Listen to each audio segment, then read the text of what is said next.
नमस्कार किछि दिन हब मो भिडियो आसुनथिला काहेकि ना मो देह टिके असुस्थ थिला एबे रिसेंट तो सब ओसा गला से ओसा रे प्रबल ठंडा सहित देह हाथ बहुत जंत्रणा होथिला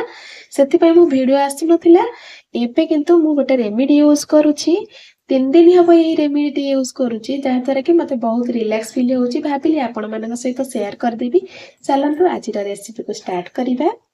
प्रथमे कंचा हल्दी खंडे नेबे जदि कंचा हल्दी नहीं ताले गुंड हल्दी भी नहीं पारिबे सेथिरे अदा खंडे पकेइबे 10टा गोलमरीच गोटे गुजराती को नहीं ताकू छेचिकिरी क्षीर रे पकई ताकू गोळेई देबे 5 रु 7 मिनिट ताकू फुटिया पई छाडी देबे 7 मिनिट परे देखिए पूरा एमती पूरा येलो कलर पूरा देखा जिवो ताकू एबे गोटे ग्लास रे ताकू छाणी नेबे छाणी सरला परे सेथिरे हनी गोटे चम्मच पकेइकिरी पूरा गरम थिबा अवस्था रे ताकू सिप सिप करी पीबे देखिबे एमती 7 रु 8 दिन पियंतु पूरा रिलैक्स फील हबो आ आपनकू ठंडा काश किंबा देह हाथ दर्ज होतिले कुआडे गायब हे जिवो। खाओ पिया सुस्थ रुह।